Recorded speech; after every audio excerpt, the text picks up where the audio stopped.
dans la nature, on a beaucoup de liberté en soi, même s'il y a des règles, bien sûr.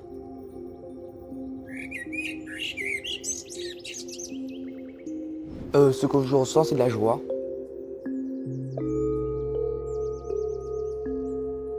Les éclairs de la nature, c'est un mouvement de scoutisme qui est autour de trois actions, trois activités, trois piliers qui sont le scoutisme, la spiritualité de pleine présence d'inspiration bouddhiste et l'écologie.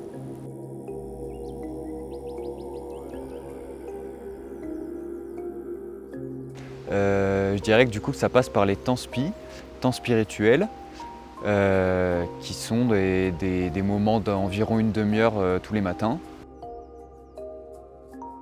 Donc c'est un moment calme où on se met en cercle et c'est une forme de méditation guidée par les chefs, les animateurs. Et par contre, ce qu'on ne fait pas, et c'est pour ça qu'on est d'inspiration bouddhiste et non pas juste bouddhiste, c'est de parler des dogmes, comme par exemple Bouddha ou l'histoire de Bouddha. Nous, on essaie quand même d'être un mouvement laïque, donc n'importe qui est bienvenu avec toutes ses croyances et ses religions. Donc nous, on apprend juste aux jeunes d'être dans le moment présent, d'accepter ses émotions et de aussi les retranscrire aussi, peut-être par la parole. Et de vivre au mieux à l'intérieur d'eux-mêmes, avec les autres et dans la nature.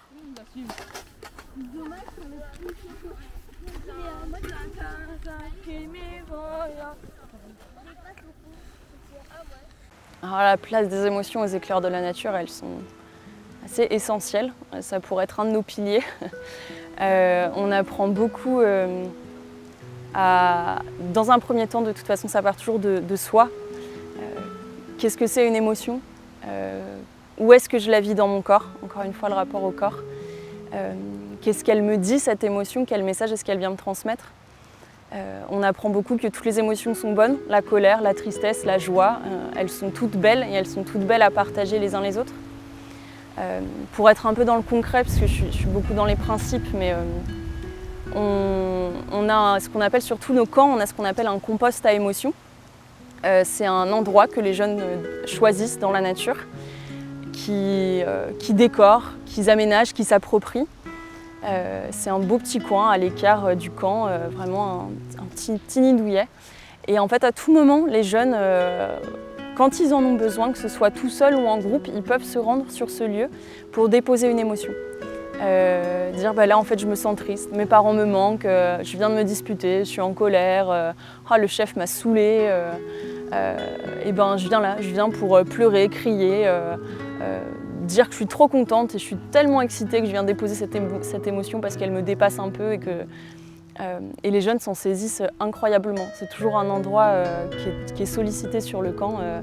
Ils y viennent pour régler leurs conflits parce qu'ils savent que c'est un endroit où allez, on vient, on s'assoit et puis je sais pas, la nature nous écoutera. Je sais pas comment ça se passe pour eux, mais c'est assez chouette.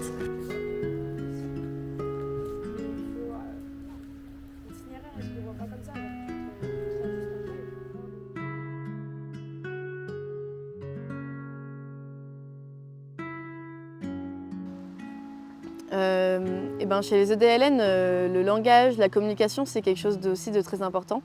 Tout ce qui est bienveillance, communication non violente, c'est quelque chose qu'on essaie vraiment de redonner aux jeunes pour qu'en fait, la vie en communauté, parce que j'en ai pas beaucoup parlé, mais en fait, vivre en communauté, c'est quelque chose qu'on a peu de chances de vivre en fait si on n'est pas au scout.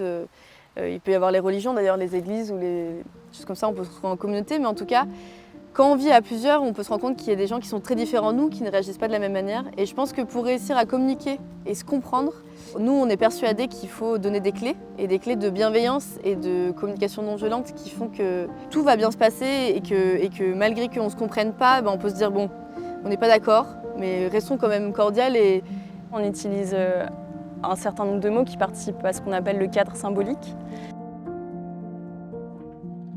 On ne parle pas des jeunes ou des enfants ou des ados, on parle des colibris, des voyageurs, des voyageuses, des vaillants, vaillantes, pionniers, pionnières, compagnons.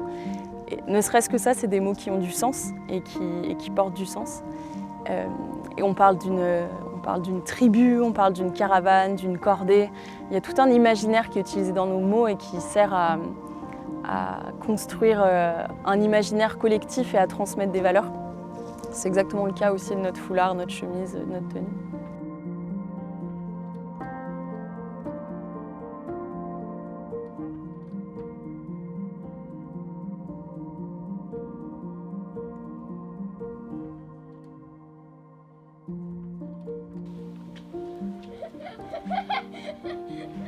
Donc si tous les enfants y étaient, ça serait super.